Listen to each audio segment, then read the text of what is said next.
Hello viewers, আসসালামু আলাইকুম। SB সুমুর রান্নাঘরে আজকে আপনাদেরকে দেখাবো নকশি পিঠা।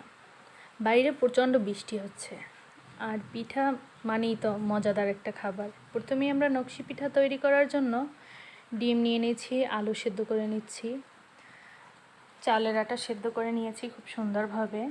এবার আমরা আলুটা ভালোভাবে ম্যাশ করে নেব। ডিমটার সাথে আলুটা মিশিয়ে ভালোভাবে, যেন কোনো রকমের দানা না থাকে। এবার আমরা চালের আটার সাথে ডিম আর আলু ভালোভাবে মিশিয়ে নেব। সুন্দর একটা ডো তৈরি হয়ে গেছে। এবার আমরা এতে পরিমাণ মতো তেল দিয়ে মিশিয়ে নিয়ে সুন্দরভাবে তৈরি করে নেব। এবার আমরা এটাকে পিঠার শেপ দেব।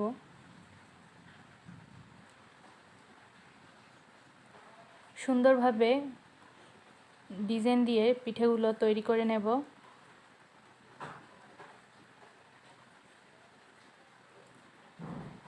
আপনারা চামিচ দিয়ে এই পিঠেগুলোকে ডিজাইন করে দিতে পারবেন। দেখতে পাচ্ছেন যে সুন্দরভাবে একটা ডিজাইন হয়ে গেছে। এবার আমি প্রত্যেকটা পিঠায় সুন্দরভাবে ডিজাইন দিয়ে নেব। দেখতে পাচ্ছেন আমাদের পিঠা বানানো শেষ। প্রত্যেকটা পিঠা যেন অপরূপ সুন্দর হয়েছে। এবার আমরা এটাকে একটা কড়াইতে তেল দিয়ে পরিমাণ মতো ভেজে নেব। মিডিয়াম আঁচে ভেজে নেব, যাতে করে পিঠার ভিতরে কোনো কাঁচা ভাব না থাকে।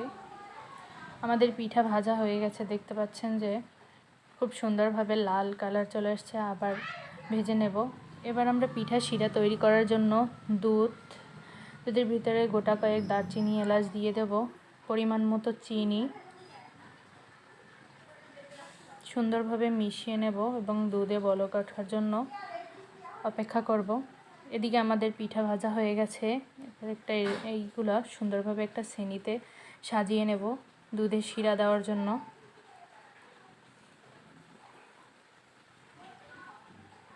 এবার বলক ওঠা দুধ আমরা পিঠার ভিতরে দিয়ে দেব।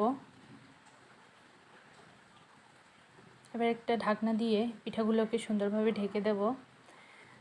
3 ঘন্টা পরিমাণ রেস্টে রাখার পর আমরা চলে আসব। দেখতে পাচ্ছেন যে আমাদের পিঠাগুলো খুব সুন্দরভাবে তুলতুলে নরম হয়ে গেছে।